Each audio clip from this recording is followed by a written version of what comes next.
والرسول صلى الله عليه وسلم كان يوصي أصحابه بالتقوى والله عز وجل أمر عباده بالتقوى والتقوى وصية الأولين والآخرين সম্মানিত মুসলিয়ান কিরাম, আমি আমার নিজেকেও আপনাদেরকে আল্লাহর তাকওয়া অবলম্বন করার জানাচ্ছি।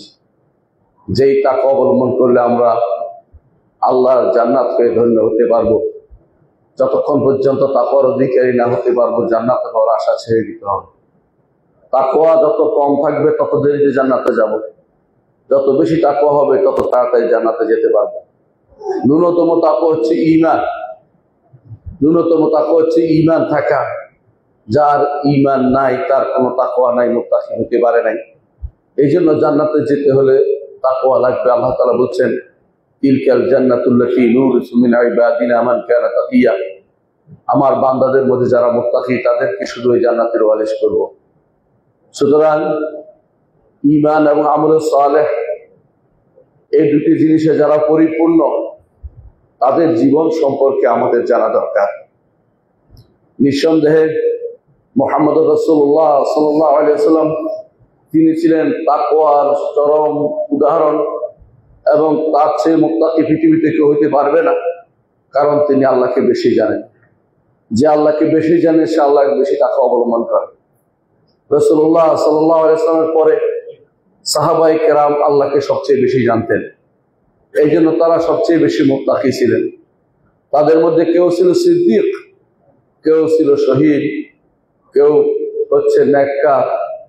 এদের এই তিন শ্রেণীর বাইরে তারা কেউ নন, হয় সালেহ, না হয় শহীদ, না হয় সিদ্দিক। মুহাম্মদ রাসূলুল্লাহ সাল্লাল্লাহু আলাইহি ওয়াসাল্লাম বিভিন্ন উপলক্ষে সাহাবায়ে কেরামকে কাউকে বলতেন যে তুমি শহীদ হবে, তারা শহীদ হয়েছে পরবর্তীতে। কোন উপলক্ষে তিনি বলতেন যে তুমি চুপ থাকো, তুমি নড়াচড়া করো না, তোমার উপর একজন শহীদ, দুজন শহীদ আছে, একজন সিদ্দিক আছে। দেখা গেছে পরবর্তী তারা দুজন শহীদ হয়েছে। এবার মুহাম্মদ রাসূলুল্লাহ সাল্লাল্লাহু আলাইহি ওয়াসাল্লাম উম্মতের মধ্যে শ্রেষ্ঠ ব্যক্তি কারা তাদের কথা ঘোষণা করে গেছেন। তিনি বলে গেছেন যে তোমরা যদি উহুদ পাহাড়ের মতো স্বর্ণ দান করো, স্বর্ণ, তারপরও আমার সাহাবীদের এক মুদ দেওয়ার মতো ক্ষমতা তোমাদের হবে না, সমপরিমাণ তোমরা সওয়াব পাবে না। সাহাবায়ে কেরাম রাদিয়াল্লাহু আনহুম আজমাইন তাদের পায়ের, তাদের ঘোড়ার পায়ের খুরার যে মাটি ছিল, ওই মাটির তুল্য পরবর্তী জেনারেশনে হতে পারবে না।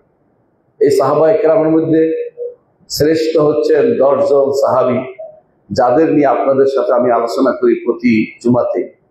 আজকে আমরা 9 নম্বর সাহাবী নিয়ে আলোচনা করব। আর একজন সাহাবী আছে উরওয়া ইবনে জুবাইর, পরবর্তীতে আলোচনা করব।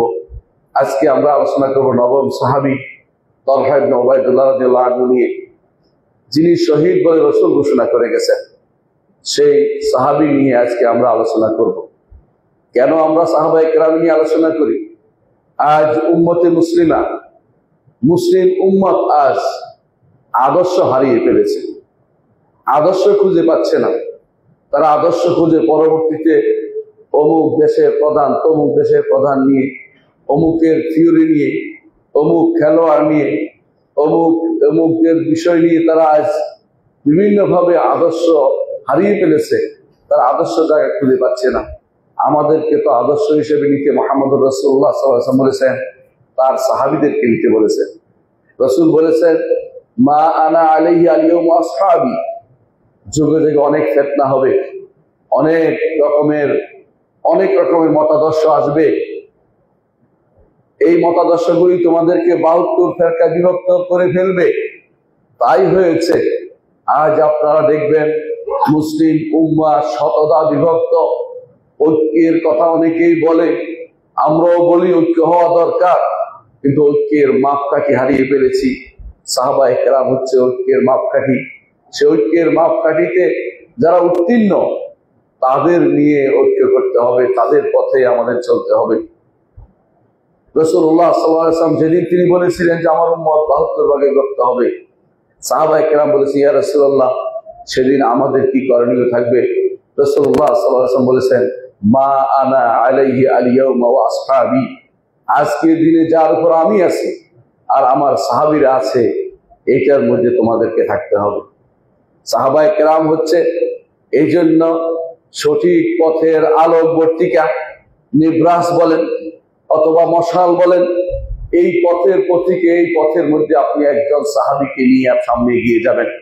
সাহাবায়ে কেরামের পথ ছাড়া যদি অন্যদিকে যান, আপনি পথ ভ্রষ্ট বিবেচিত হবেন। আজ অনেকেই সাহাবায়ে কেরাম সম্পর্কে খারাপ মন্তব্য করে, সাহাবায়ে কেরামের জীবনী সব পড়তে চায় না, সাহাবায়ে কেরামের জীবনী জানতে চায় না। সাহাবায়ে কেরামের জীবনী জানাও যা ঈমান। আমাদেরকে এই কথা বলেছেন আব্দুল্লাহ ইবনে মাসউদ রাদিয়াল্লাহু আনহু, তিনি বলেছেন হুব্বুহুম ঈমান, সাহাবায়ে কেরামকে ভালোবাসা ঈমানের অংশ। সাহাবায়ে কেরামের জীবন চরিত্র আলোচনা করা আপনার ঈমান রক্ষার একটি মাপকাঠি। যদি আপনি সাহাবায়ে কেরামকে জীবনের আদর্শের মাথায় রাখতে পারেন, ওইদিকে সবসময় তাকান যে কাজটি সাহাবায়ে কেরাম করেছেন কিনা, অনেক কাজ থেকে আপনি আজ বিরত থাকবেন, অনেক রকমের মতাদর্শ থেকে আপনি নিজেকে গুটিয়ে নেবেন, হারাম অনেক কিছু থেকে নিজেকে বলবেন যে এগুলি আমার নবী সাহাবীরা করেননি, আমিও সেগুলি করব না। দুনিয়ার ব্যাপারে আপনি অনেক কিছুই করতে পারেন, কিন্তু দ্বীনের ব্যাপারে সাহাবায়ে কেরামের মতাদর্শের বাইরে যাওয়া কারোর জন্য বৈধতা নেই। এই জন্য ইমাম মালিক রহমতুল্লাহ আলাইহি বলেছেন যে যদি কোনো কেউ হেদায়েত পেতে চায়, অবশ্যই তাকে সাহাবায়ে কেরামের মতের উপর চলতে হবে। কারণ সাহাবায়ে কেরামের হকের যত মাপকাঠি, হকের যত কথা সাহাবায়ে কেরাম বলে গেছেন, এবং তিনি এটি বলে গেছেন, এটাও বলে গেছেন পরবর্তীদের জন্য একমাত্র পথ হবে সাহাবায়ে কেরামের পথ অনুসরণ করে চলা। আকীদা ও মানহাজে চলাফেরা যত কিছুতে আপনি সাহাবায়ে কেরামকে অনুসরণ করে চলবেন, হ্যাঁ, দুনিয়ার বুকে আপনি অনেক রকমের অনেক কিছু অর্থনৈতিক কর্মকাণ্ড করবেন, সেগুলো যদি দুনিয়ার বিষয়ে হারামে না পতিত হয়, সেগুলি শরীয়তে নিষেধ করে না। কিন্তু দ্বীনের বিষয়ে কোনোদিন দ্বীন বলে পরিচিত, ইসলাম বলে পরিচিত করতে চাইবেন আর সাহাবায়ে কেরাম করেননি, সেটা কোনোদিন দ্বীন হয় নাই। ইমাম মালিক রহমতুল্লাহ জন্য বলেছেন সাহাবীর যুগে যেটা দ্বীন ছিল না, কিয়ামত পর্যন্ত সেটা কোনোদিন দ্বীন হবে না। এই জন্য আমাদের সাহাবায়ে কেরাম সম্পর্কে জানতে হবে। সাহাবায়ে কেরামের মধ্যে জান্নাতের 10 জন সুসংবাদপ্রাপ্ত 10 জন একজন হচ্ছেন তালহা ইবনে উবাইদুল্লাহ রাদিয়াল্লাহু আনহু। তালহা ইবনে উবাইদুল্লাহ রাদিয়াল্লাহু আনহু, তার বংশ হচ্ছে তালহা ইবনে উবাইদুল্লাহ ইবনে উসমান আল কুরাশি আত-তাইমি, অর্থাৎ তাইমি বললে বুঝবেন আবু বকর রাদিয়াল্লাহু আনহুর বংশের লোক তিনি ছিলেন, কারণ তিনিও তাইমি, আবু বকর রাদিয়াল্লাহু আনহু তিনিও তাইমি, এবং তালহা ইবনে উবাইদুল্লাহ রাদিয়াল্লাহু আনহু তিনিও তাইমি ছিলেন। হিজরতের আগে 28 বছর আগে তার জন্ম। এর অর্থ হচ্ছে রাসূলুল্লাহ সাল্লাল্লাহু আলাইহি ওয়াসাল্লাম যখন নবুয়ত পান তখন তার বয়স 15 বছর ছিল, সেই সময়ে তিনি ঈমান এনেছেন। তার কুনিয়ত ছিল আবু মুহাম্মদ। তার লকব ছিল তলহাতুল খায়র, তলহাতুল জুদ, তলহাতুল ফাইয়াদ। 3টি তার লকব ছিল, উপাধি ছিল। উপাধি কেন কে দিয়েছেন? মুহাম্মদুর রাসূলুল্লাহ সাল্লাল্লাহু আলাইহি ওয়াসাল্লাম স্বয়ং উপাধি তার এই সাহাবীকে দিয়েছিলেন। কেন দিয়েছিলেন?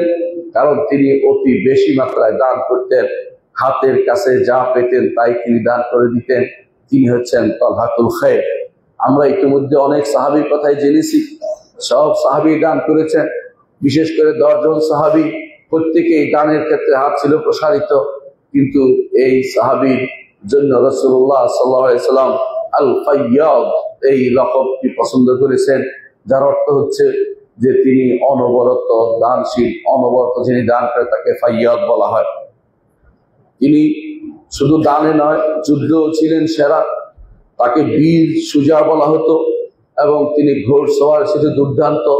তার মতো এত দ্রুত ঘোড়সওয়ার কেউ করতে পারত না যুদ্ধের ময়দানে, এই জন্য তাকে ফারিসুল ময়দান বলা হতো। সমস্ত যুদ্ধে তিনি মুহাম্মদুর রাসূলুল্লাহ সাল্লাল্লাহু আলাইহি ওয়াসাল্লামের সাথী ছিলেন। একমাত্র বদরের যুদ্ধে রাসূলুল্লাহ সাল্লাল্লাহু আলাইহি ওয়াসাল্লামের সাথে তিনি অংশগ্রহণ করেননি। কারণ ছিল রাসূলুল্লাহ সাল্লাল্লাহু আলাইহি ওয়াসাল্লাম তাকে এবং সাঈদ ইবনে সাঈদ দুজনকে রাসূল পাঠিয়েছিলেন যে তোমরা আরো কুরাইশদের কোনো বাহিনী আসে কিনা ওদিক থেকে খোঁজ নিয়ে যাও। তো তারা খোঁজ নিতে গিয়েছে, এদিকে যুদ্ধ আরম্ভ হয়ে গেছে। সুতরাং এই জন্য যুদ্ধের শেষে তারা হাজির হয়েছে। রাসূলুল্লাহ সাল্লাল্লাহু আলাইহি ওয়াসাল্লাম তাদেরকে যুদ্ধের গনিমতের অংশ দিয়েছেন এবং তাদেরকে বলেছেন তোমরা আমাদের সাথে অংশীদার হবে। সেই হিসেবে তারা বদরি যুদ্ধের বদরের অন্তর্ভুক্ত। যদিও তারা বদরি সাহাবীদের মতো যুদ্ধ করেনি, কিন্তু তারা রসুলের কাজেই তারা ব্যস্ত ছিলেন এবং যুদ্ধের ময়দান থেকে দূরে থেকে তারা রাসূলুল্লাহ সাল্লাল্লাহু আলাইহি ওয়াসাল্লামের জন্য তার সীমানা রক্ষা এবং তার চারপাশে রক্ষাব্যূহ তৈরির কাজে ব্যস্ত ছিলেন। তিনি ছিলেন ইসলাম গ্রহণকারী প্রথম 8 জন সাহাবীর একজন। প্রথম 8 জন সাহাবীর একজন ছিলেন তিনি, যারা আবু বকর রাদিয়াল্লাহু আনহু হাতে ইসলাম গ্রহণ করেছেন। আপনারা ইতিমধ্যে জেনেছেন আবু বকর রাদিয়াল্লাহু আনহু হাতে অনেকে ইসলাম গ্রহণ করেছেন। আপনারা কি লক্ষ্য করেছেন এই দাওয়াতের ক্ষেত্রে আবু বকর রাদিয়াল্লাহু আনহু একাই যথেষ্ট ছিলেন? এই জন্য দাওয়াতের জন্য গোষ্ঠী লাগে না, দাওয়াতের জন্য কোনো বড় দল লাগে না, দাওয়াতের জন্য ব্যক্তির ইচ্ছা যথেষ্ট। একজন মানুষ দাঈ আল্লাহ হতে পারে, ফাতিহাতুল খায়র হতে পারে, একজন মানুষ কল্যাণ উন্মুক্তকারী হতে পারে, নিজে যেতে পারে জায়গায় জায়গায় আল্লাহর পথে দাওয়াত দিতে পারে। একক দাওয়াতের ক্ষেত্রে আবু বকর রাদিয়াল্লাহু আনহুর তুলনা আমরা দেখি না। তার হাতে অনেক মানুষ ইসলাম গ্রহণ করেছে, বিশুদ্ধ মানুষ ইসলাম গ্রহণ করেছে। তার একক দাওয়াতে কোনো দল লাগেনি। সাহাবায়ে কেরাম এই দলীয় টেন্ডেন্সির বাইরে দাওয়াতের কাজ করেছেন এবং দেখেন রাসূলুল্লাহ সাল্লাল্লাহু আলাইহি ওয়াসাল্লাম স্বয়ং দলীয় ভাবে দাওয়াত দেননি, একক ভাবে দাওয়াত দিতেন। তার সাথে থাকতো 2 জন, হুররুন ও আব্দুন। একজন থাকতো দাস, তিনি হচ্ছেন যায়েদ ইবনে হারিসা, আর হুররুন আবু বকর রাদিয়াল্লাহু আনহু। তিনি এই জন্য বাজারে যেতেন, সাথে দলবল নয়, মাত্র 2 জন যেতেন, অথবা তিনি একাই যেতেন, সাথে পিছনে একজন থাকতো। আর পিছন দিক থেকে আবু লাহাব পিছন দিক থেকে পাথর মেরে বলতো তার কথা শুনো না, তার কথা শুনো না। মানুষ তখন মনে করতো কার কথা শুনতে নিষেধ করতেছে, ওটা দেখে আসি। সেটা তার জন্য দাওয়াতের ক্ষেত্রে আরো বড় সহায়ক হতো। মানুষ শুনতে চলে যেত যে কার কথা নিষেধ করতেছে। সুবহানাল্লাহ। আল্লাহ তাআলার পথে তিনি দাওয়াত দিয়েছেন, রাসূল নিষেধ করলে মানুষ মনে করতো কার থেকে নিষেধ, আমরা তো খবর পাই নেই। খবর শোনার জন্য গিয়ে ইসলাম গ্রহণ করেছে অনেক মানুষ। একজন তো যাইয়া বললো যে শুনেছি তোমাকে নাকি জিনে ধরেছে। রাসূলুল্লাহ সাল্লাল্লাহু আলাইহি ওয়াসাল্লাম তাকে একটা সূরা তেলাওয়াত করে শোনালেন। লোকটি বলল এটা জিনের কারবার নয়, এ তো ভালো কথা, এ তো আল্লাহর বাণী মনে হচ্ছে আমার কাছে। সঙ্গে সঙ্গে ইসলাম গ্রহণ করলেন। এভাবেই মানুষ বদনামি তুলবে আল্লাহর দ্বীনের বিরুদ্ধে, দাওয়াতের বিরুদ্ধে, কিন্তু আল্লাহ তাআলা তার দ্বীনকে পূর্ণ করবে। তালহা ইবনে উবাইদুল্লাহ রাদিয়াল্লাহু আনহু আবু বকর রাদিয়াল্লাহু আনহু হাতে ইসলাম গ্রহণ করেছেন। কিভাবে ইসলাম গ্রহণ করেছেন সেটা আপনারা জানেন, যে আবু বকর রাদিয়াল্লাহু আনহু ইসলাম গ্রহণ করার পরে তার কওমের মধ্যে, তার গোষ্ঠীর মধ্যে আগে ইসলামের দাওয়াত দিয়েছেন। তো তিনি ইসলাম গ্রহণ করেছেন। তার হাতেই শোনা মাত্রই, বর্ণনা করা হয় তিনি এর আগেই গিয়েছিলেন ব্যবসা করতে সিরিয়ার দিকে। সেখানে একজন বলল যে তোমাদের দেশে শুনেছি একজন নবী বের হয়েছে, তুমি কি শুনেছ? বলে আমি তো শুনতে পাইনি। কারণ এমন গোপন ছিল যে নবুয়তের দাওয়াত, অনেকে সেটা শুনতে পায়নি। আসার পর তিনি খুঁজতে আরম্ভ করলেন কে এই লোকটি। সঙ্গে সঙ্গে আবু বকরের দাওয়াত পাওয়ার পর তিনি ইসলাম গ্রহণ করেছেন। আল্লাহ তাআলা তার জন্য এই সৌভাগ্য রেখেছেন, যিনি প্রথম 8 জনের একজন ঈমানদার ছিলেন। তালহা ইবনে উবাইদুল্লাহ রাদিয়াল্লাহু আনহু, তার চেহারা ছিল শুভ্র সাদা, তার সাথে লাল মিশ্রিত ছিল এবং তার গঠন ছিল মধ্যম গঠনের, তবে কিছুটা একটু খাটোই ছিলেন। তার প্রশস্ত বুক ছিল এবং তার দুটি বাহু অত্যন্ত প্রশস্ত ছিল, পা দুটি মোটা ছিল। যখন তিনি তাকাতেন তখন পুরো শরীর নিয়ে তাকাতেন, যা রাসূলুল্লাহ সাল্লাল্লাহু আলাইহি ওয়াসাল্লামের সুন্নাত।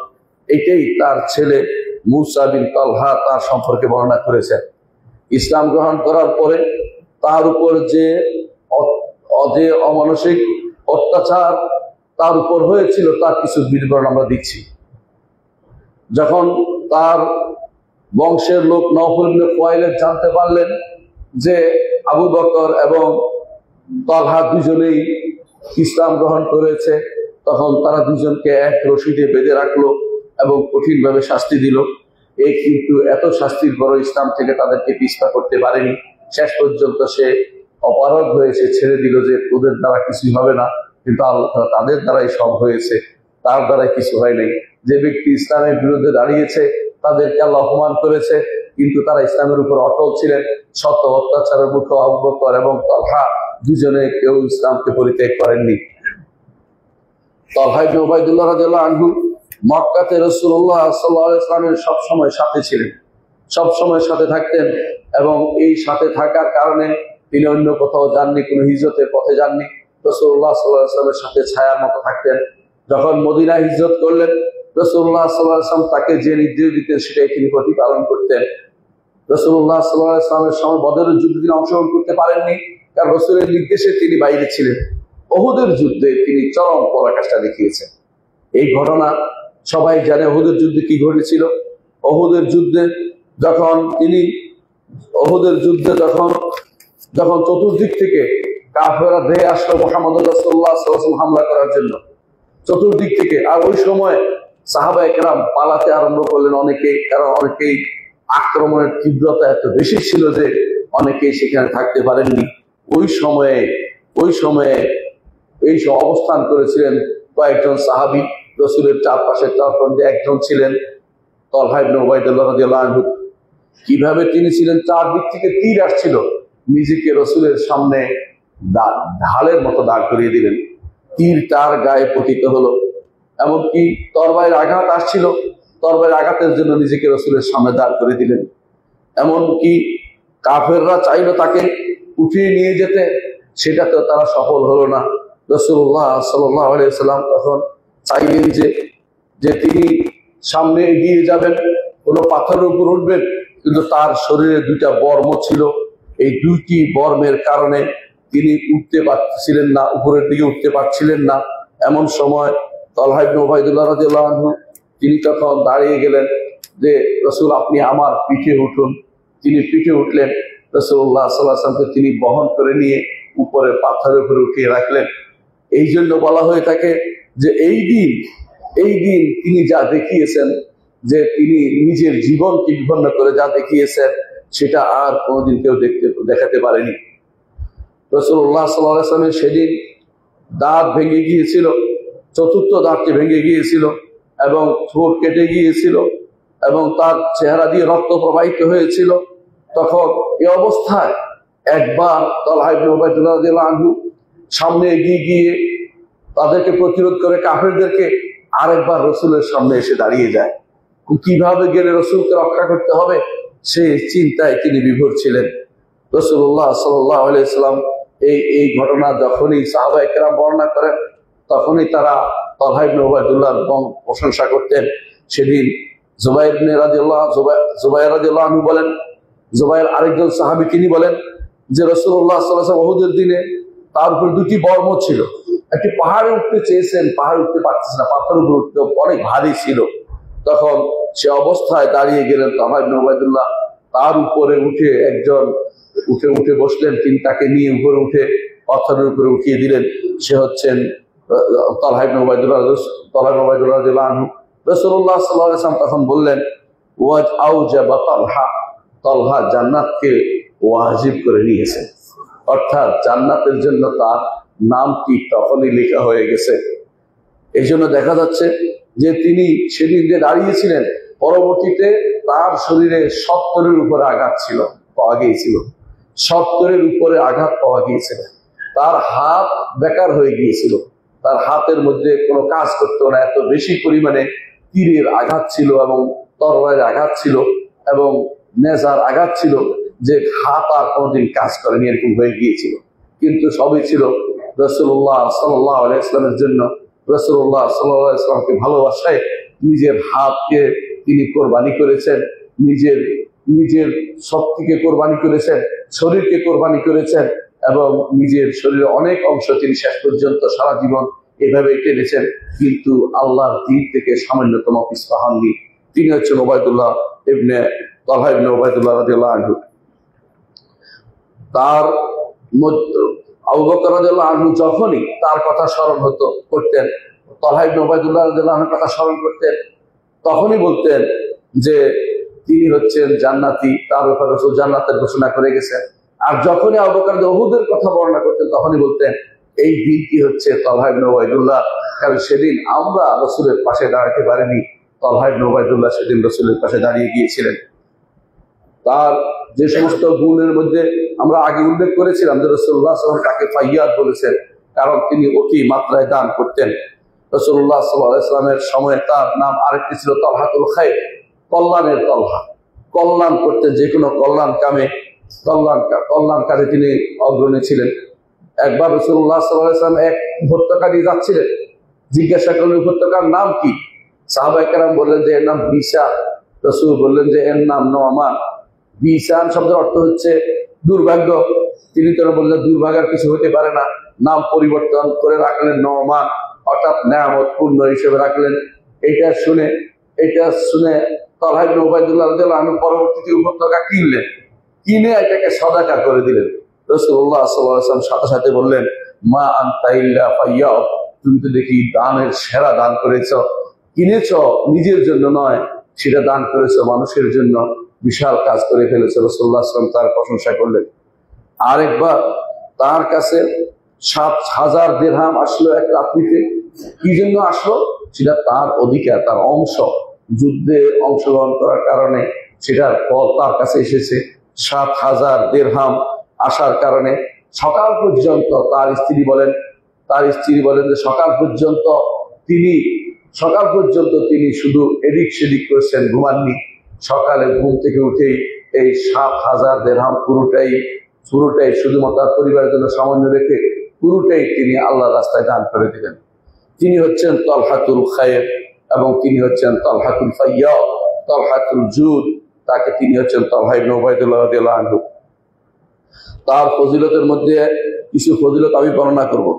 তার যে সমস্ত ফজিলত আছে ইমাম তিরমিজি বর্ণনা করেন, জাবির ইবনে রাদিয়াল্লাহু আনহু থেকে বর্ণিত। তিনি বলেন, নবী সাল্লাল্লাহু আলাইহি ওয়াসাল্লাম বলেছেন, মান সাররাহু আন ইয়ানজুরা ইলা রাজুলিন মিন আহলিল জান্নাতি ইয়ামশি আলা ওয়াজহিল আরদি ফালইয়ানজুর ইলা তালহা।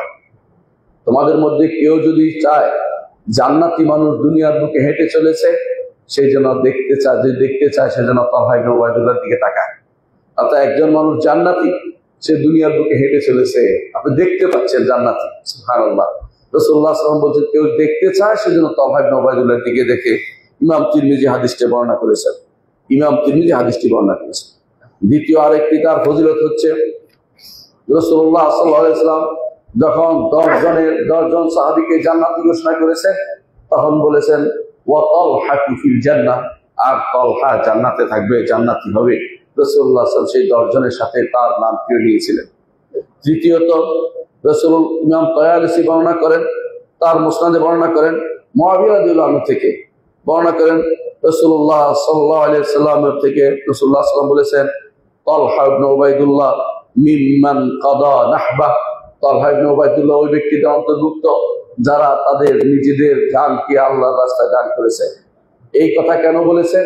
কারণ আল্লাহ তাআলা কোরআনে কারীম বলেছেন, মিনাল মুমিনিনা রিজালুন সাদাকু মা আহাদুল্লাহ আলাইহি, ঈমানদারদের মধ্যে কিছু লোক আছে যারা সাদাকু মা আহাদুল্লাহ আলাইহি, আল্লাহর সাথে অঙ্গীকার যে করেছে সেটাকে তারা সত্য করে দেখিয়েছে। অর্থাৎ তারা সত্যবাদী, নিজেদের সমস্ত কর্মকাণ্ড তারা সত্য করে দেখিয়েছে। সাহাবায়ে কেরামের কথাই এই আয়াতে বলা হয়েছে।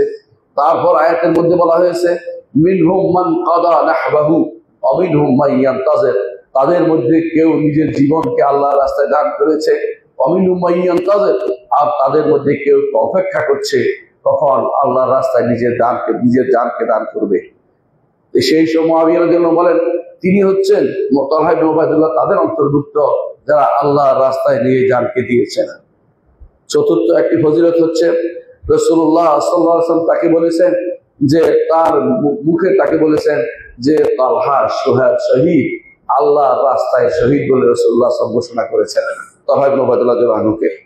পঞ্চম তার বৈশিষ্ট্য হচ্ছে, তার ফজিলত হচ্ছে, ওমর রাদিয়াল্লাহু আনহু দুনিয়া থেকে যাওয়ার সময় যে 6 জনকে পরবর্তী খলিফা হওয়ার জন্য মনোনীত করেছেন, এই 6 জন খলিফা হওয়ার যোগ্য এবং যাদের উপর মজলিস শুরা যাদেরকে বলা হয়, 6 জনকে পরামর্শ সভার সদস্য বানিয়েছেন, উচ্চ কক্ষের সদস্য বানিয়েছেন। তার মধ্যে একজন হচ্ছেন তালহা ইবনে উবাইদুল্লাহ রাদিয়াল্লাহু আনহু। আর আরেকটি বিষয় হচ্ছে যে তিনি উহুদের যুদ্ধে রাসূলুল্লাহ সাল্লাল্লাহু আলাইহি ওয়াসাল্লাম হাতে আলাল মউত, মৃত্যু পর্যন্ত যুদ্ধের শপথ করেছিলেন, বায়াত করেছিলেন। রাসূলুল্লাহ সাল্লাল্লাহু আলাইহি সাল্লাম ছাড়া কারো হাতে মৃত্যুর বায়াত করা যায় না। মৃত্যু যুদ্ধের বায়াত রাসূলুল্লাহ সাল্লাল্লাহু আলাইহি সাল্লাম যাদের থেকে নিয়েছেন তাদের মধ্যে একজন হচ্ছেন তালহা ইবনে উবাইদুল্লাহ রাদিয়াল্লাহু আনহু। যখন ওমর রাদিয়াল্লাহু আনহু 6 জনের মধ্যে তার খলিফা হওয়া, পরবর্তী খলিফা হওয়ার নাম ঘোষণা করে গেলেন, এদের মধ্যে যে কোনো একজনকে খলিফা বানানোর নির্দেশ দিলেন। আব্দুর রহমান ইবনে আওফ রাদিয়াল্লাহু আনহুকে বললেন যে তুমি এদের মধ্যে চুরাহা করবে, ব্যবস্থা করে নিবে, এদের মধ্যে নির্বাচনের ব্যবস্থা করবে, কি হবে। তখন তালহা ইবনে উবাইদুল্লাহ রাদিয়াল্লাহু আনহু তিনি পক্ষ নিলেন, ওসমান ইবনে আফফান রাদিয়াল্লাহু আনহু পক্ষ নিলেন, আর জুবাইর রাদিয়াল্লাহু আনহু আলী রাদিয়াল্লাহু আনহু পক্ষ। এই পক্ষ হচ্ছে শুধু মত দেয়া, ঝগড়া নয়। পরবর্তীতে সবাই একসাথে ওসমান ইবনে আফফান রাদিয়াল্লাহু আনহুর পক্ষে তারা কাজ করেছেন, পরবর্তীতে একসাথেই তারা কাজ করেছেন। কিন্তু আপনারা জানেন যে ওসমান ইবনে আফফান রাদিয়াল্লাহু আনহু কিভাবে শহীদ হয়েছেন, মাজলুম ভাবে। তার বাগীরা যারা সীমা লঙ্ঘনকারী তারা হানাহানি মারামারি করতে মদিনায় এসে তার ঘরকে চতুর্দিক থেকে ঘিরে ফেলেছিলেন। কিন্তু এই সময় ওসমান তালহা ইবনে উবাইদুল্লাহ রাদিয়াল্লাহু আনহু বারবার গেছেন, সাহাবায়ে কেরাম বারবার গেছেন, ওসমান রাদিয়াল্লাহু আনহুর কাছে গিয়ে বলেছেন যে আপনি শুধু অনুমতি দিন, এই বাগীদের সাইজ করা আমাদের জন্য কোনো ব্যাপারই না। কিন্তু ওসমান রাদিয়াল্লাহু আনহু তিনি আরো উচ্চাঙ্গের মানুষ ছিলেন, তিনি বলেছেন আমার কারণে মুসলিমদের মধ্যে রক্ত প্রবাহ হবে, আমি এটা চাই না। আমাকে রক্ষার জন্য তো মুসলিম মেরে ফেলবে, এটা আমি চাই না। তাদেরকে বুঝানোর চেষ্টা করে তারা ভুলের পথে আছে, কিন্তু তারা বুঝতে চাইল না। শেষ পর্যন্ত বাগীরা ওসমান ইবনে আফফান রাদিয়াল্লাহু আনহুকে তার ঘরের মধ্যে শহীদ করে দিলেন। এই অবস্থা যখন বিরাজ করছিল, তালহা ইবনে উবাইদুল্লাহ রাদিয়াল্লাহু আনহু নিজেকে আফসোস ঠেকাতে পারলেন না যে খলিফাতুল মুসলিমিন তার ঘরে নিহত হলে আমরা কিছুই করতে পারলাম না।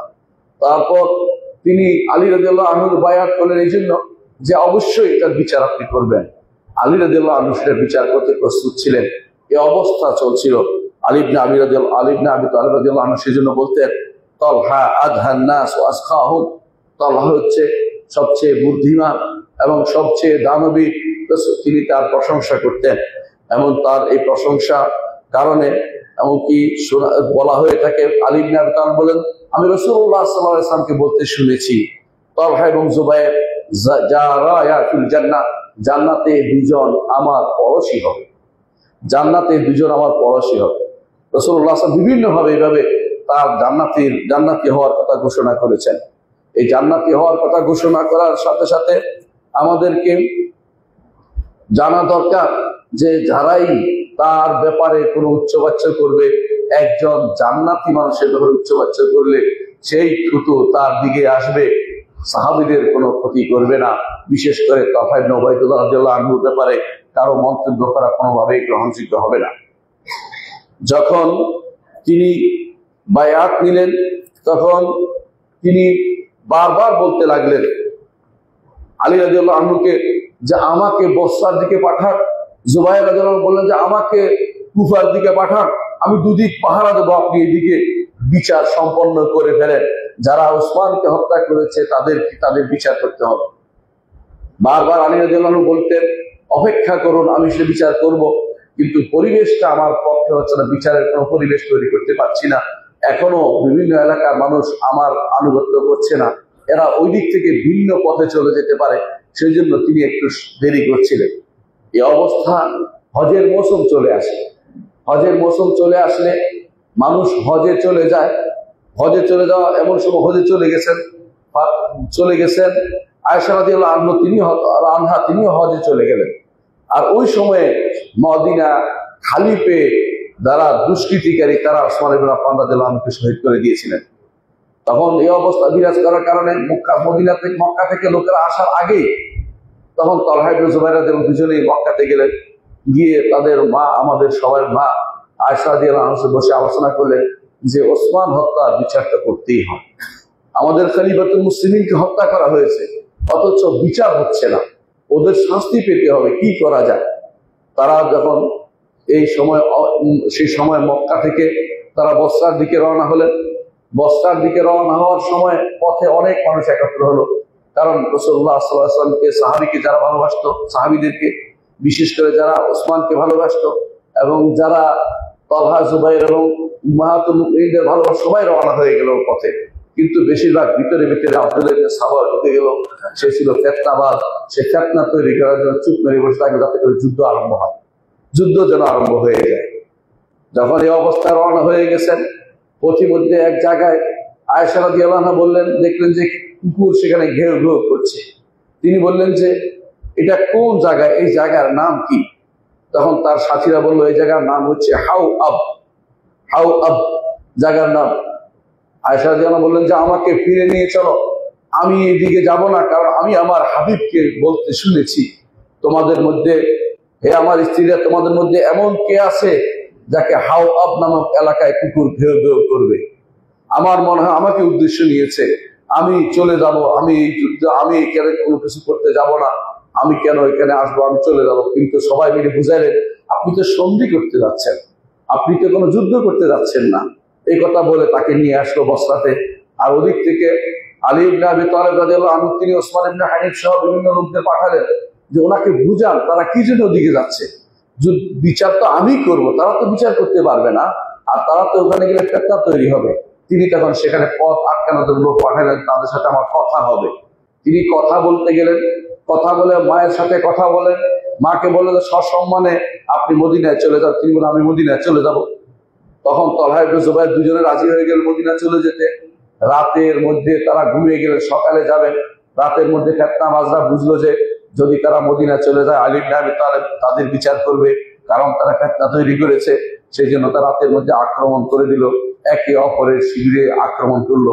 ঘুম থেকে উঠে সবাই মনে করলো, তারা তো আর গায়েব জানে না, তারা মনে করলো বিপক্ষ বোধ আমাদের গায়ে আক্রমণ করে বসেছে। সেই যুদ্ধ আরম্ভ হলো। সেই যুদ্ধে বহু সাহাবী নিহত হলেন, বহু সাহাবী শহীদ হলেন, এবং সেটা ছিল মুসলিমদের এমন এক যুদ্ধ যে যুদ্ধ আসলেই কারো কাম্য ছিল না। এই জন্য এই দোষ কেউ যেন সাহাবায়ে কেরামকে না দেয়। এটা হচ্ছে ভুল বুঝাবুঝির কারণে হয়ে গিয়েছে। কেউ কাউকে হত্যা করার নিয়তে সেই যুদ্ধ হয়নি, শুধুমাত্র কেন আক্রমণ হলো সেটা প্রতিহত করার উদ্দেশ্য ছিল। এর বাইরে অন্য কোনো সাহাবায়ে কেরাম সম্পর্কে অন্য কোনো চিন্তা বা মন্তব্য যদি কেউ করে, সেই ব্যক্তি পথভ্রষ্ট ছাড়া কিছুই নয়। এই সময় আলী ইবনে আবি তালেব রাদিয়াল্লাহু আনহু তিনি আসলেন, এসে বললেন যে তুমি কি তালহা, আপনি কি মনে করতে পারেন রাসূলুল্লাহ সাল্লাল্লাহু আলাইহি ওয়াসাল্লাম বলেছেন আলীর সাথে যে ব্যক্তি বন্ধুত্ব রাখবে সে হচ্ছে আলী ইবনে আবি তালেব, বন্ধুত্ব রাখলে সে আমার গোষ্ঠী, আমি তো রাসূলের, সে আলী রয়ে গেছি। তিনি বললেন যে আমার তো মনে ছিল না, আমার এখন মনে পড়ছে, আমি যুদ্ধ থেকে চলে যাবো, আমি যুদ্ধ করব না। তিনি রওনা হয়ে গেছেন। এমন সময় একটি তীর এসে তার গায়ে আঘাত করলো তালহা ইবনে উবাইদুল্লাহ, এবং সেখানে তিনি মারা গেলেন। অনেকে বলে থাকে যে মারওয়ান তাকে আঘাত করেছে। এই ঘটনা, এই বর্ণনা একদম শুদ্ধ না। কেন শুদ্ধ না? শুদ্ধ বর্ণনা হলে আমরা শুদ্ধ বলতে পারি না। শিয়ারা সেটা বানিয়েছে, কারণ পরবর্তীতে মারওয়ান যেহেতু মদিনার শাসক হয়েছে, এই জন্য শিয়ারা সেটা বানিয়েছে তাকে ঘৃণা করার জন্য। এটা আমরা বুঝি, কিন্তু এই ঘটনার সাথে মারওয়ান জড়িত ছিল না, বরং একটি উড়া তীর এসে, তীর এসে তাকে হত্যা করে ফেলেছে। যখন আলী ইবনে আবি তালেব রাদিয়াল্লাহু আনহু তাকে অবস্থায় দেখলেন, তখন তিনি বললেন ইয়া আলী আবু মুহাম্মদ, আবু মুহাম্মদ, আমি আপনাকে অবস্থায় দেখে আমার কষ্ট হচ্ছে। আপনি তো আকাশের তারকার নিচে থাকার কথা ছিল না, আপনি তো জান্নাতের পাখি, আপনি নিচে এভাবে মারা যাবেন আমার চোখের সামনে, আমি সেটা দেখতে চাচ্ছিলাম না। বোঝা গেল সাহাবায়ে কেরাম একে অপর প্রতি রুহামা বাইনাহুম, দয়াদ্র ছিলেন। যুদ্ধগুলি যেন তাদের উপর আল্লাহর পক্ষ থেকে বিশেষভাবে এইভাবে হবে তাদের উপর নির্ধারিত ছিল, এতে কোনো সন্দেহ নেই। সেই জন্য তারা এই যুদ্ধে, যতই যুদ্ধ হয়েছে, কেউ কারোর বিরুদ্ধে কিছু বলে নাই, বরং তারা বলতো কেন মারা গেল, আফসোস করতে শুধুমাত্র। আলী ইবনে আবি তালেব রাদিয়াল্লাহু আনহু আফসোস করছিলেন যে আবু মুহাম্মদ, আপনার এই অবস্থা দেখে আমার কষ্ট হচ্ছে। আপনি জমিনের নিচে শ্রেষ্ঠ মানুষদের একজন, তারপরও আপনি এখানে মারা যাবেন। তারপর তিনি তার মুখের বালু মুছে দিলেন এবং তারপর দোয়া করলেন এবং তাকে সেখানে দাফন করলেন। তিনি হচ্ছেন আলী ইবনে আবি তালেব রাদিয়াল্লাহু আনহু। তিনি তার সাথীদের ব্যাপারে এরকম ছিলেন, অর্থাৎ তার বিরুদ্ধে যুদ্ধে অবতীর্ণ হয়েছে, কিন্তু তাকে তারা ভালোবাসা থেকে কোনো মুক্ত করেন নাই। তার কবর ছিল ইরাকে তার কবর হয়েছিল। সেখানে পানি এসে ওই এলাকা একবার ভেঙে ফেলছিল, সেই এলাকা ভেঙে ফেলছিল। তো তিনি একজনকে স্বপ্নে দেখিয়েছেন, আল্লাহ জানে কিভাবে দেখিয়েছেন, বলে আমি এখানে কষ্ট হচ্ছে। তারা তার লাশকে তুলে আরেক জায়গায় নিয়ে গেলেন, যেখানে দাফন করলেন।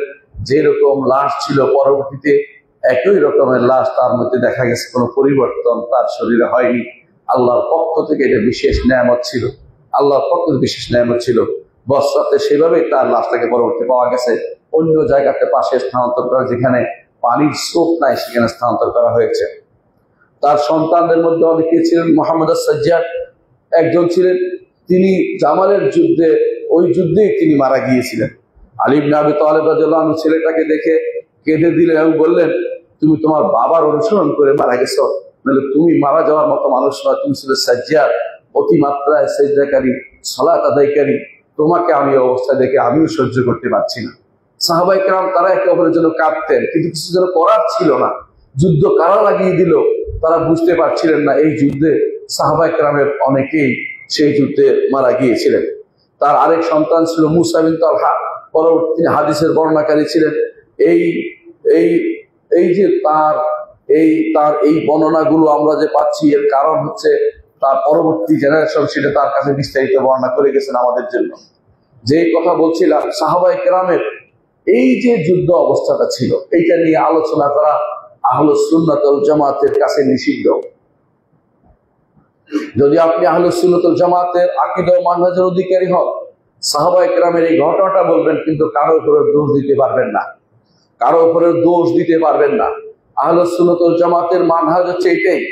এই জায়গাতে এসে দুর্ভাগ্যবশত আমাদের দেশের কোন দলের নেতারা হেরে গেছে। তাহলে এই জায়গাতে এসে সাহাবায়ে কেরামের কারো কারো নামে মিথ্যা কথা রচনা করেছে। ইচ্ছা করে না করলেও মিথ্যা বর্ণনাকে যারা প্রমোট করে তারা মিথ্যা কথাই রচনা করে। মিথ্যা বর্ণনা কারা করেছে? শিয়ারা করেছে। শিয়ারা যারা এই যুদ্ধকে বানিয়ে দিয়েছে, এই জন্য বদরের যুদ্ধের মতো ভয়াবহ না, এরকম কিছু না। এই যুদ্ধ ছিল ভুল বুঝাবুঝির ফসল, আর কিছুই না। এই যুদ্ধের মধ্যে আমাদের নীতি হবে, এই যুদ্ধ যতটুকু আলোচনা করা দরকার ততটুকু আলোচনা করা যাবে। যখনই কারো ব্যাপারে কোনো দোষ দেখা যাবে, কোনো সাহাবীকে দোষ দেওয়া হচ্ছে, তখনই বুঝতে হবে এই ঘটনা শুদ্ধ নয়, এই ঘটনা শুদ্ধ নয়। কারণ সাহাবায়ে কেরামের অন্তরকে আল্লাহ তাআলা যাচাই করে নিয়েছেন। আব্দুল্লাহ ইবনে মাসউদ রাদিয়াল্লাহু আনহু বলেন, উলাইকাল্লাযীনা আমতাহানাল্লাহু কুলুবাহুম বিত্তাকওয়া, আল্লাহ তাদের অন্তরকে তাকওয়ার জন্য পছন্দ করে নিয়েছেন। কিয়ামত থেকে বাছাই করে রাসূলের সাহাবী হওয়ার জন্য তাদেরকে নির্বাচিত করেছেন। সুতরাং তাদের অন্তরে একে অপরের বিরুদ্ধে কোনো বিদ্বেষ ছিল না। রহমা বাইনাহুম, অন্তরের মধ্যে একে অপরের প্রতি রহমত ছিল। যুদ্ধ কেন হয়েছে সেটা নিয়ে টেনশন করার দরকার নেই। এই যুদ্ধ থেকে শিক্ষা নেওয়ারও কোনো দরকার নেই। অনেকে আছে শিক্ষা নেওয়ার নাম করে একে অপরকে দোষারোপ করে। এই কাজটি দয়া করে করতে পারবেন না। এই কাজটি যারা করবে তারা পথ ভ্রষ্টদের অন্তর্ভুক্ত হবে। এই ব্যাপারে সবচেয়ে ভয়াবহ অবস্থানে আছে শিয়ারা। শিয়ারা সাহাবায়ে কেরামকে তাকফির করে, কাফের বলে। আপনারা জানেন, নাউজুবিল্লাহ। আলী রাদিয়াল্লাহু আনহু এবং কয়েকজন মুসলিম, কেউ বলছে 3 জন, কেউ বলছে 7 জন, কেউ বলে 10 জন মাত্র, হাতে গোনা, এদের ছাড়া আর সবাইকে তারা কাফের বলে। নাউজুবিল্লাহ। এদের মধ্যে তারা সবচেয়ে বেশি ঘৃণা করে আয়েশা রাদিয়াল্লাহু আনহাকে, আবু বকরকে, ওমরকে, এবং ঘৃণা করে তলহা এবং জুবাইর রাদিয়াল্লাহু আনহুমাকে। কেন তাদের এই ঘৃণা? কারণ তারা বুঝছে যে এই দুইজনে আগে যুদ্ধ করে পারস্য সম্রাটের রাজত্বকে তছনছ করে দিয়েছিল। সেটা বলতে পারে না, না বলে তারা সাহাবায়ে কেরামকে ঘৃণা করে। সাহাবায়ে কেরামকে ঘৃণা করার অর্থ হচ্ছে আমাদের দ্বীন ও ঈমানকে প্রশ্নবিদ্ধ করা। কারণ আমাদের কোরআন সাহাবায়ে কেরামের হাত দিয়ে এসেছে, আমাদের হাদিস সাহাবায়ে কেরামের হাত দিয়ে এসেছে, আমাদের যত গৌরব গাথা সব সাহাবায়ে কেরামের মাধ্যমে আমাদের অর্জিত হয়েছে। তারা সেই জায়গাতে আঘাত করতে চেয়েছে, তারা সেই জায়গাতে আঘাত করে। তারা ইহুদি নাসারার চেয়েও ভয়াবহ জায়গায় লিপ্ত হয়েছে। ইহুদিদের যদি জিজ্ঞাসা করেন যে তোমাদের মধ্যে শ্রেষ্ঠ কারা, তারা বলবে যারা মুসার সাথে ছিল তারা সবচেয়ে ভালো, তারাই শ্রেষ্ঠ। নাসারাদের যদি জিজ্ঞাসা করেন তোমাদের মধ্যে শ্রেষ্ঠ কারা, নাসারা অবশ্যই বলবে, নাসারা বলবে যে যারা ঈসার সাথে ছিল, হাওয়ারিরা, তারা শ্রেষ্ঠ। আর আপনি শিয়াদের যদি জিজ্ঞাসা করেন উম্মতের মধ্যে সবচেয়ে খারাপ কারা, তারা তখন বলবে মুহাম্মদ রাসূলুল্লাহ সাল্লাল্লাহু আলাইহি ওয়াসাল্লামের সাথে তারা নাউজুবিল্লাহ চিন্তা করে দেখেছেন তারা কোন জায়গায় হাত দিয়েছে। এর কারণ হচ্ছে আব্দুল্লাহ ইবনে সাবাল ইহুদি এই চক্রান্তের কারণে এই মুসলিমদের মধ্যে একটি গোষ্ঠী আলাদা হয়ে গেছে। এই জন্য শিয়ারা উম্মতে মুসলিমা থেকে এই পুরোটাই একটা আলাদা একটা দলে পরিণত হয়েছে। এরা পথভ্রষ্ট গোষ্ঠী। এদের মধ্যে অনেক গোষ্ঠী আছে যারা পুরোপুরি কাফের হয়ে গেছে। ইমামরা যুগে যুগে বলেছেন আয়েশা রাদিয়াল্লাহু আনহার জন্য আল্লাহ তাআলা 15টি আয়াত নাজিল করেছে। এমন কোন ব্যক্তির জন্য 15টি আয়াত নাজিল হয়নি। আয়েশা রাদিয়াল্লাহু আনহার সম্মানে, তার মর্যাদা রক্ষার্থে, তিনি যে পবিত্রা ছিলেন সেটা প্রমাণার্থে আল্লাহ তাআলা 15টি আয়াত নাজিল করেছে। অথচ এই 15টি আয়াতের বিরুদ্ধে শিয়াদের অবস্থান। তারা আয়েশা রাদিয়াল্লাহু আনহাকে এমন শব্দ উচ্চারণ করে তার জন্য আপনি যেটা সহ্য করতে পারবেন না। আমরা নিজেরা দেখেছি, দেখে শুধু কানে হাত দিয়ে চলে এসেছি লেবাননে। সে অবস্থা দেখে, লেবাননের একটা এলাকা আছে শিয়াদের, সেখানে গেলে সারাদিন শুধু আয়েশা রাদিয়াল্লাহু আনহার জন্য তারা গালিগালাজ শুধু দিতেই থাকে। তারা এটাকে দিন মনে করে, আবু বকর ওমরকে গালিগালাজ করা দিন মনে করে। এদের আপনি কি পেতে পারেন? এই জন্য ইমাম মালিক রহমতুল্লাহ আলাইহি বলেছেন যে এই যারা এরকম কাজ করে, আবু বকর ওমর অথবা আয়েশা রাদিয়াল্লাহু আনহাকে খারাপ ভাবে চিত্রায়িত করবে, তারা কাফের ছাড়া কিছুই নয়। আপনি আশ্চর্য হবেন। আপনারা অনেকেই তথাকথিত ইমাম নিয়ে যে খুশি হচ্ছেন, ইমামের যে ইমাম নিয়ম বলেন, সেই ব্যক্তি এদের সাহাবায়ে কেরামকে তাকফীর করত। সেই ব্যক্তি সাহাবায়ে কেরাম সম্পর্কে খারাপ কথা বলতো। আবু বকর, ওমর, তালহা, আবু যুবায়ের এদের নিয়ে খারাপ কথা বলতো। আয়েশা রাদিয়াল্লাহু আনহা সম্পর্কে খারাপ কথা বলতো। তারা আমাদেরকে মুসলিমই মনে করে না, আর আপনি তাদের সাথে ঐক্য করতে যাচ্ছেন। আপনি কি বুঝেন না আপনার শত্রুকে, আপনার মিত্রকে? সুতরাং বুঝতে হবে সাহাবায়ে কেরামের বিরুদ্ধে যারা দাঁড়াবে, সাহাবায়ে কেরামের সমালোচনা যারা করবে, সমালোচনা বুঝেন কেন এটা করলো, এই কথা বলাটাই সমালোচনা।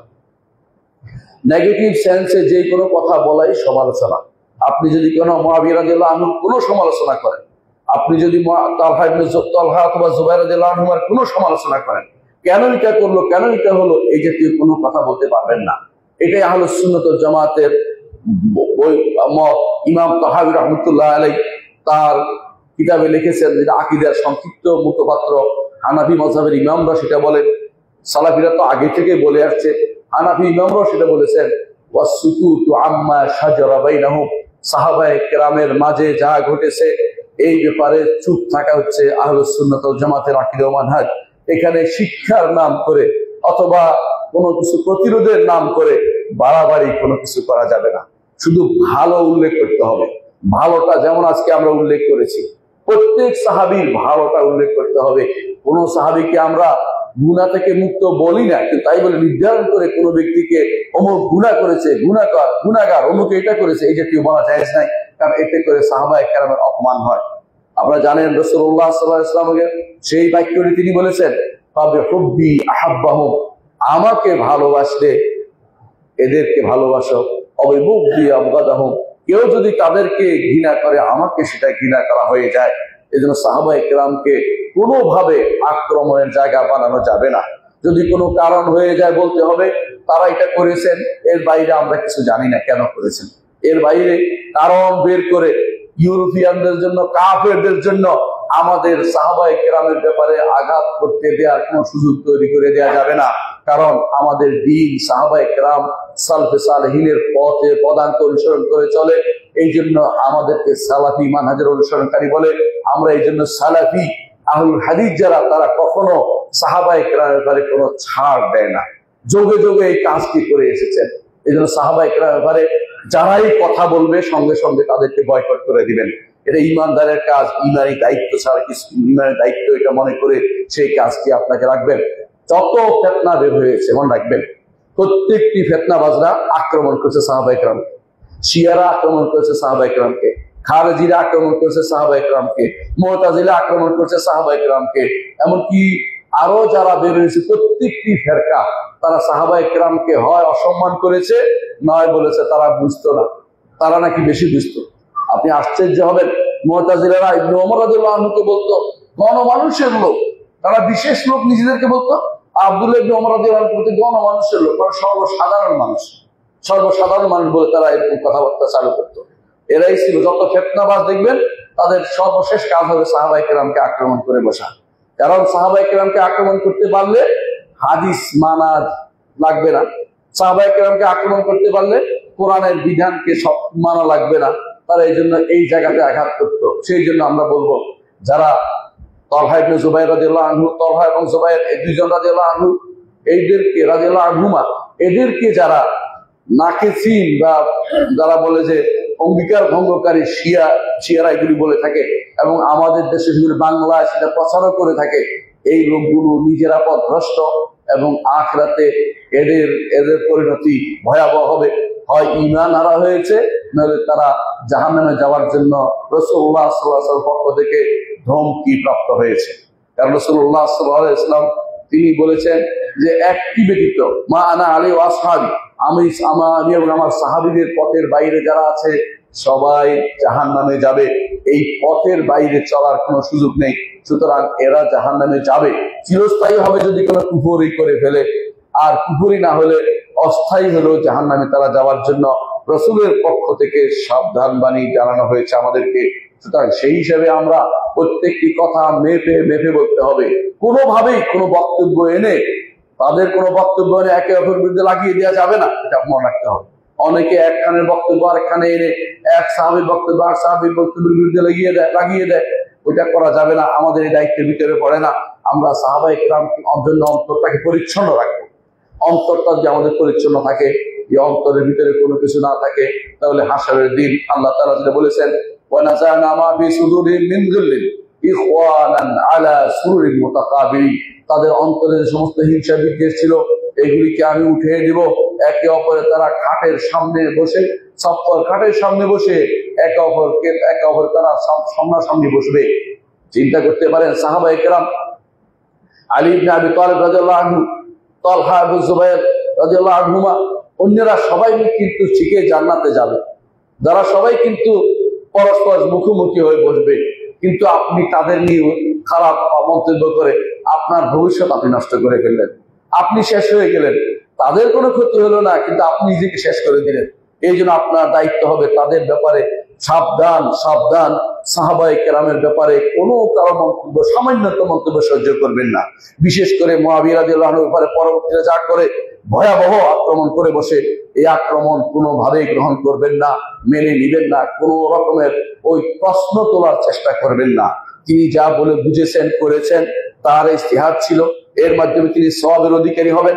আপনি যখন তার সামনে তার জন্য খারাপ মন্তব্য করবেন, আপনি জাহান্নামের অধিকারী হয়ে যেতে পারেন। আল্লাহর কাছে সেই জন্য ক্ষমা প্রার্থনা করা উচিত। আকুলু কাউলি হাযা ওয়া আস্তাগফিরুল্লাহ লি ওয়া লাকুম ওয়া লিসাইরিল মুসলিমিন ফাস্তাগফিরুহু ইন্নাহু হুয়াল গফুরুর রাহিম।